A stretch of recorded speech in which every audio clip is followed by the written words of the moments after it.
Hi friends, welcome to Bangla activity. Bangla activity চ্যানেলে সবাইকে স্বাগত।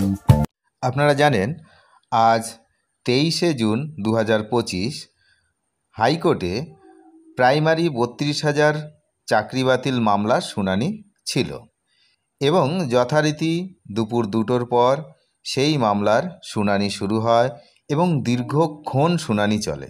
শুনানিতে কি হয়েছে বিস্তারিত এই ভিডিওতে আমরা জেনে নেব এবং আরও জেনে নেব পরবর্তী শুনানির ডেট। তো এই মুহূর্তে এই 32,000 প্রাথমিক শিক্ষকের চাকরি বাতিল মামলায় যে কি হতে চলেছে সেদিকে নজর রেখেছে সারা রাজ্যবাসী। কলকাতা হাইকোর্টের ডিভিশন বেঞ্চে আজ 32,000 প্রাথমিক শিক্ষকের চাকরি বাতিল মামলার শুনানি তো হলোই। একক বেঞ্চের রায়ের বিরুদ্ধে দায়ের হওয়া এই মামলায় আপিলকারীদের পক্ষে জোরালো সওয়াল করেছেন আইনজীবী কল্যাণ বন্দ্যোপাধ্যায়। অর্থাৎ 32,000 শিক্ষক শিক্ষিকার হয়ে সওয়াল করেছেন আইনজীবী কল্যাণ বন্দ্যোপাধ্যায়। তার কি যুক্তি ছিল এবং আইনি প্রশ্নগুলো, মামলার ভবিষ্যৎ সমস্ত কিন্তু এই ভিডিওতে আমরা একটু আলোচনা করব। এই গুরুত্বপূর্ণ মামলাটি কেবল 32,000 পরিবারের জীবন জীবিকার সঙ্গেই জড়িত নয়, বরং রাজ্যের বিচার প্রক্রিয়ার স্বচ্ছতা এবং আইনি নীতির প্রয়োগের ক্ষেত্রেও একটি দৃষ্টান্ত স্থাপন করতে চলেছে। সিঙ্গেল বেঞ্চের রায়ে চাকরি হারানো শিক্ষকদের ভবিষ্যৎ এখন ডিভিশন বেঞ্চের রায়ের উপরে নির্ভরশীল। এই মামলার প্রতিটি শুনানি রাজ্যের হাজার হাজার চাকরি প্রার্থীর কাছে অত্যন্ত গুরুত্বপূর্ণ।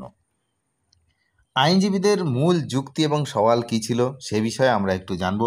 ডিভিশন বেঞ্চে আইনজীবী কল্যাণ বন্দ্যোপাধ্যায় মূলত কয়েকটি গুরুত্বপূর্ণ আইনি প্রশ্ন তুলে ধরেছেন। তার সওয়ালে মূল ভিত্তি ছিল ন্যাচারাল জাস্টিস, নীতির লঙ্ঘন এবং বিচার প্রক্রিয়ার পদ্ধতিগত ত্রুটি। এবার আমরা জেনে নেব যে আইনজীবী কল্যাণ বন্দ্যোপাধ্যায় মূলত তার যুক্তিগুলো কি যুক্তি আজকে তুলে ধরেছিলেন। প্রথম তিনি যুক্তি যেটা তুলে ধরেছেন যে শুনানি ছাড়াই চাকরি বাতিল। আইনজীবীর প্রধান যুক্তি হলো যে 32,000 শিক্ষকের চাকরি বাতিল করা হয়েছে, তাদের কাউকেই মামলায় পক্ষভুক্ত করা হয়নি এবং তাদের বক্তব্য শোনার সুযোগও দেওয়া হয়নি। এটি স্বাভাবিক বিচারের পরিপন্থী। তার মতে বিচার একতরফা হতে পারে না।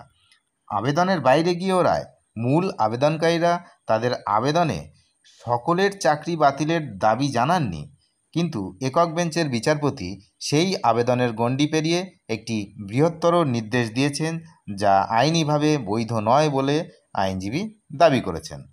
প্রমাণের অভাব। আইনজীবী প্রশ্ন তুলেছেন যে দুর্নীতির অভিযোগ থাকলেও কোনো সুনির্দিষ্ট প্রমাণ বা সিবিআই রিপোর্ট আদালতে পেশ করা হয়নি, যা থেকে প্রমাণ হয় যে এই 32,000 শিক্ষক দুর্নীতির সঙ্গে সরাসরি যুক্ত। শুধুমাত্র অনুমানের ভিত্তিতে এত বড় সংখ্যক চাকরি বাতিল করা যায় না। যদি কোনো নিয়োগ প্রক্রিয়ায় ত্রুটি হয়ে থাকে তার জন্য চাকরি প্রার্থীরা দায়ী নয়, বরং বোর্ড বা নিয়োগকারী সংস্থা দায়ী। আইনজীবী সুপ্রিম কোর্ট এবং বিভিন্ন হাইকোর্টের উদাহরণ টেনে এনে তার যুক্তিকে প্রতিষ্ঠা করার চেষ্টা করেছেন হাইকোর্টে। আইনজীবী কল্যাণ বন্দ্যোপাধ্যায় একক বেঞ্চের বিচারপতির ভূমিকা ও তার যে পদ্ধতি সেই পদ্ধতি নিয়ে কিন্তু প্রশ্ন তুলেছেন। তিনি বলেন, বিচারপতি আইনত অজানা একটি পদ্ধতি অনুসরণ করে এই রায় দিয়েছেন। তিনি বিভিন্ন আইনি উদাহরণ দিয়ে দেখান যে যখনই কোনো নিয়োগ বাতিল করা হয়েছে সেখানে ক্ষতিগ্রস্তদের মামলায় পার্টি করা বাধ্যতামূলক, অর্থাৎ পক্ষভুক্ত করা বাধ্যতামূলক। এক্ষেত্রে তা না হওয়ায় পুরো প্রক্রিয়াটি ত্রুটিপূর্ণ বলে দাবি করেন তিনি। শুনানির সময় ডিভিশন বেঞ্চের বিচারপতি তপব্রত চক্রবর্তী জানিয়েছেন যে রাজনৈতিক মন্তব্য করা থেকে সবাইকে বিরত থাকতে হবে, যা থেকে বোঝা যায় যে আদালত শুধুমাত্র আইনি যুক্তির উপরেই মনোযোগ দিচ্ছে। এই মামলার শুনানি এখন চলবে এবং পরবর্তী শুনানির দিন ধার্য হয়েছে 1 জুলাই, অর্থাৎ আগামী মাসের 1 তারিখ। সেই দিন বিরোধী পক্ষের আইনজীবীরা তাদের যুক্তি উপস্থাপন করবেন।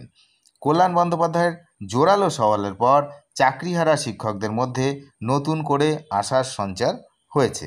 তাদের পক্ষের আইনজীবীদের মতে ডিভিশন বেঞ্চ সমস্ত আইনি দিক খতিয়ে দেখছে এবং তারা একটি ইতিবাচক রায়ের বিষয়ে আশাবাদী। তবে চূড়ান্ত রায় না আসা পর্যন্ত 32,000 শিক্ষকের ভবিষ্যৎ অনিশ্চিত। এই মামলা পশ্চিমবঙ্গের শিক্ষা ব্যবস্থা এবং নিয়োগ প্রক্রিয়ার উপর একটি দীর্ঘস্থায়ী প্রভাব ফেলবে বলেই কিন্তু মনে করা হচ্ছে।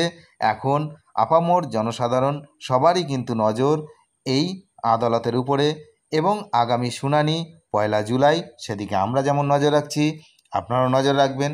চ্যানেলে যদি নতুন হন অবশ্যই সাবস্ক্রাইব করে সঙ্গে থাকবেন। ধন্যবাদ।